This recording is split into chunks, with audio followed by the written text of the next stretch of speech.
Aloha, I'm Patty Lee, and this is Hawaii Tourism Now, where we speak with various business leaders and government officials here in Hawaii to learn their insight and ideas about Hawaii's tourism industry. Today, we have the President and CEO of Polynesian Adventure Tours Gray Line Hawaii, Mr. Terry Fisher. Polynesian Adventure Tours operates transportation and tours on all four of the major markets here in Hawaii, and Mr. Fisher is here to share his thoughts on layoffs, tourism, and lobbying for federal support.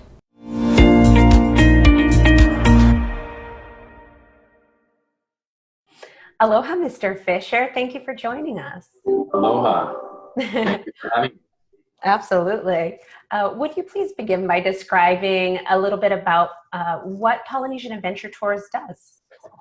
So Polynesian Adventure Tours is a motorcoach company, bus company based in Honolulu.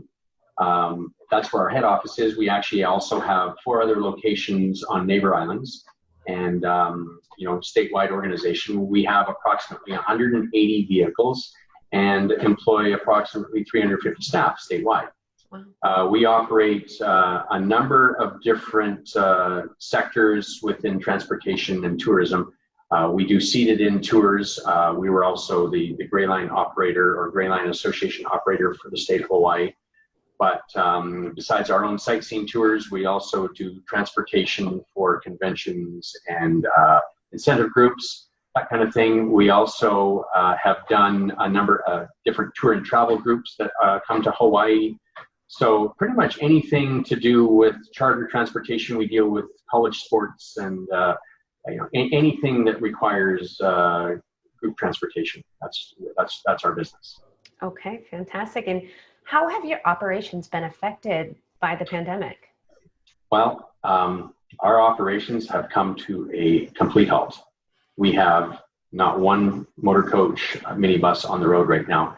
And it came to a halt pretty rapidly around the 3rd week of March, when everything was starting to happen and the panic and the hysteria started. And pretty much all groups canceled, any inbound groups, everything was halted at that point. And since then, not one coach on the road. And it was pretty dramatic. We weren't sure exactly how long this was going to last. At first, we were all pretty optimistic that it was going to be maybe 2 weeks or 21 days. And then we were all kind of trying to be honest with ourselves, saying, yeah, it's probably going to be more like 30 days. And then beyond that, now the further this extends, it seems like the harder it is to kind of get rebooted and recovered. So we have groups that have canceled out even, within 30 days. We're now out through July now at this point in time. So it's tough. As a result, we've had to lay off and furlough just about our entire staff. So we've laid off over 320 people statewide. So we have now down to just a very skeleton staff, but it's just kind of being a matter of trying to figure this out and how we're going to just preserve and the company and ride this out. So I'm hoping that things start to recover sooner than later. And once government lockdowns are lifted, on what timeline do you project that Hawaii tourism and your business will return? And what are some of the indicators from your business that help with this projection? Well, I would say, right now, it's one of these things where you look at, and you hear it from governors across the nation where they start to talk about the phases of reopening the economy. And, they talk about the phase 1, 2, 3. And I think that, phase 4 is kind of mass gatherings and things like that again, in which they're talking that it's probably going to be the fall, but it could be longer, fingers crossed that it is the fall. But at the same time too, once some of these things, they may activate them to come back. So some of that will come back. But at the same time, I think that, the nation's been unemployed for such a long time now, and everybody's lost their jobs and, they've had to deal with this situation. So I'm not sure where tourism fits in that 5 phases to recovery. I'm thinking it's probably going to be more like phase 8, something like that, where it's down the road. So we're optimistic because a lot of the customers that we work with, the tour and travel, tour companies and tour and travel, they're still hanging on and hoping that we're going to see maybe a mediocre to stronger finish towards the end end of the year. So, we're holding on to that. And, we're trying to take steps and measures to prepare for that. But, it's one of these where I just, the longer this goes on, the more difficult it becomes. So, to restart when the time comes. Right. Yeah. And are you currently taking future bookings?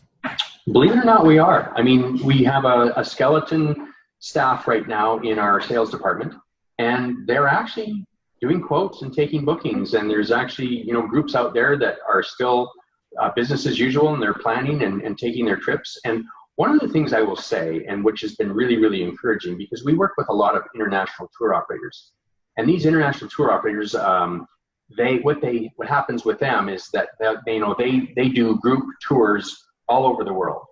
And a lot of their customers within the United States that have maybe booked a trip to Australia or Asia or Europe, they've actually canceled that, but instead of getting a refund, they get credits and they can book something else. So they've been looking more now at booking domestic tours. And Hawaii is actually a destination that is high on the list, and people see it as it's going to be a safe place to go. And it's, even though it's still in the United States, it's off the mainland and makes it feel a little different for them. So everyone's quite optimistic that Hawaii is going to be a hot spot once tourism reboots. And I guess the challenge is going to be is that how is the state going to allow it to happen? That's kind of the one big question mark right now, is that when they come back, I mean, okay, they're going to be able to come on tours, but what's going to be the deal with restaurants and attractions, and what's going to be open, and we've heard so many stories about anticipating what some of the restrictions are going to be when it comes to testing and things like that. And there's really no firm guidance at this time. So this has been kind of the challenge for us, and a challenge for everybody for that matter. So it'll be better once we get some final guidance, and hopefully it falls in line with what other states are doing. But if it's too restrictive, that could be a potential hindrance for us towards our recovery in Hawaii. Yeah, it'll be difficult to say without some more definitive answers for sure. But as a tour operator, do you expect any changes to seating and capacity due to social distancing guidelines? Well, and it's one of these things where for us as a motor coach operator, that's been a kind of a difficult, people, and we have customers that are asking us saying, hey, what's going to be your policy regarding social distancing on a motor coach? And I'm thinking, that's not really for us to say, because they're your customers and that's kind of your decision. So we're not really touching that one and setting policy. It's really what individual customers, what they're comfortable with, because there's so many different market segments that we deal with. So for instance, if we have a college sports team that they're all together, they've all been tested, they're all sequestered, they kind of know each other, they don't really require any social distancing. I mean, they're together already anyways, so that'll be a different story for that type of market segment group. And then with a seat-in sightseeing tour, it's a bunch of people that buy on. So yes, there might be some restrictions with those because they don't know each other and it's all individuals that book on. So there might be some, but then at the same time, when you look at it, when you take a 56 passenger motor coach and you implement social distancing guidelines, it takes the capacity from 56 passengers down to about 12 to 14. Sure. Well, the economies of scale to operate a full-size motor coach with only 12 people on it doesn't work. And it's kind of the same thing as what the airline industry is dealing with right now, is that the airline industry talked about, social distancing on an airplane. And then when it comes right down to it, running airplanes around half full just doesn't financially make sense. Mm-hmm. So some have gone away from that and said, no, we're not going to do it. We're not setting any guidelines for that. It's like, if you're going to get on an airplane, take necessary precautions in advance. If you're sick, if you have symptoms, don't come. And if you are going to travel, wear a mask. That's some of the things we're requiring. They've also gone to great lengths to sanitize and disinfect and as far as cleanliness and creating or trying to create a clean environment, that's kind of the focus, which has been actually a major focus for us. I mean, we have our whole operations and safety team has been working on this for a couple weeks now, and they've been putting all of our new best practices and protocols in place to, in preparation for the reopening, because these are some of the things that we're looking at. And, the social distancing thing is one part of it, but what I'll say is that we've really, really amped up our best practices and our cleaning procedures.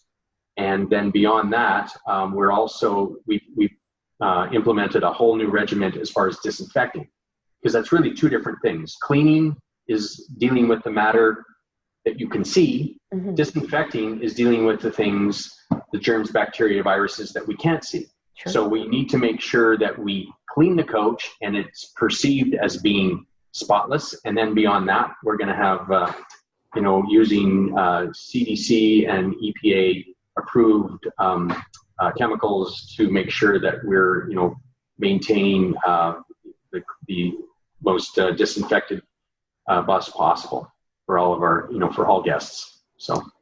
And I think it's wise that you're starting to think about those things now in preparation. So in your opinion, then once Hawaii tourism does return, it won't be exactly business as usual.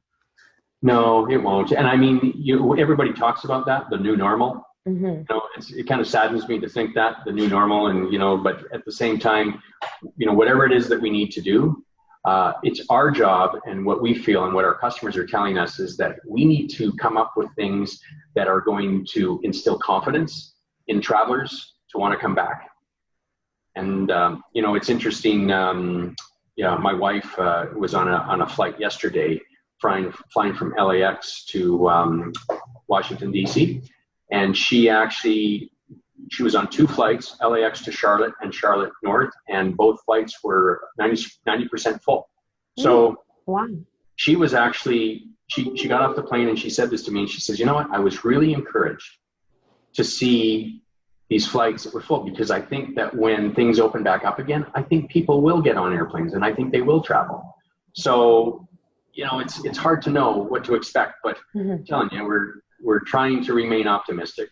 And I think that's the fact that Hawaii does not have any travel bans or restrictions, other than right now there's a 14-day quarantine in place for anybody that comes from the mainland. But I think once that's lifted, I think you'll find that people will come back. Should business leaders and the people of Hawaii be working together to help rebuild the Hawaii tourism industry?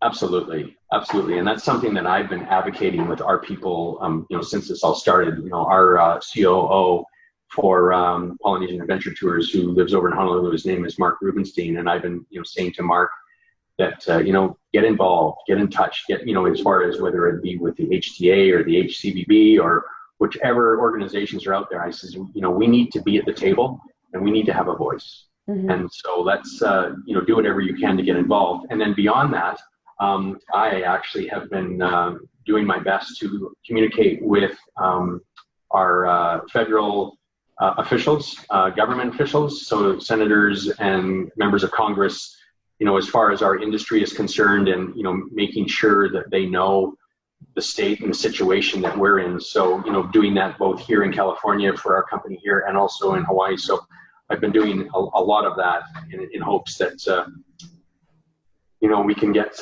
some sort of government assistance to help us, because, the one thing about our business, when we have a big fleet of motor coaches, these coaches are expensive. I mean, each motor coach brand new is $500,000, and there's a fairly large capital debt service that goes along with that. And so when you have all that and you have no revenue, it's really, really difficult. And banks and finance companies have been really good about providing relief for us, but it's temporary, and it's like 90 days, and then maybe there'll be more, but who knows? And then beyond that, if business doesn't come back, then what?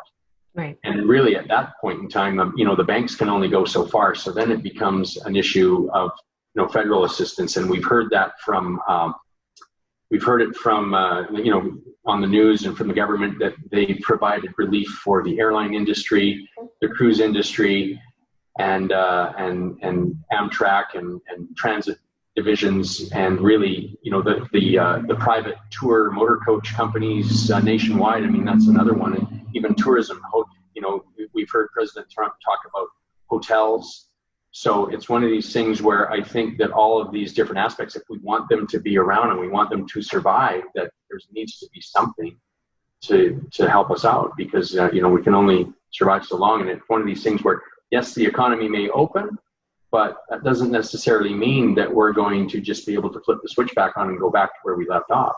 Right. So, it could be a slow recovery through 2020, and we may not see things get back to the way they were.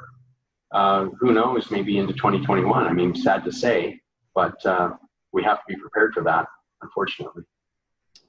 And you speak about having a voice, having a seat at the table. Well, here you are in front of all of our audience. Is there anything you want to say to the community and those in the Hawaii tourism industry? Well, I will say that, Hawaii is one of the most beautiful places on earth. And I can't wait for us to get back and, start sharing with the world again. And I think that from what I understand, there's a lot of people that had trips planned and are refocusing, and Hawaii is now a destination of choice. And I think we should embrace that and be excited, to welcome them back. And I think that given the state of affairs and the way things are in Hawaii right now with unemployment and, some of the situations, I think everybody is going to be really, really eager to welcome visitors back to the state.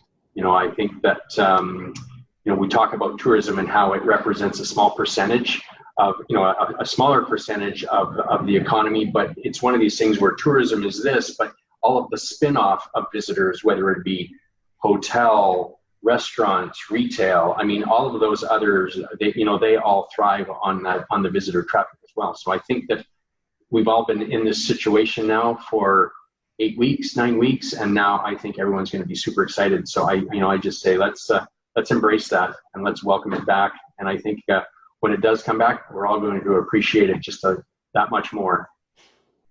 Well, thank you very much, Mr. Fisher. Really appreciate your time and your perspective. Thanks for sharing this morning with us.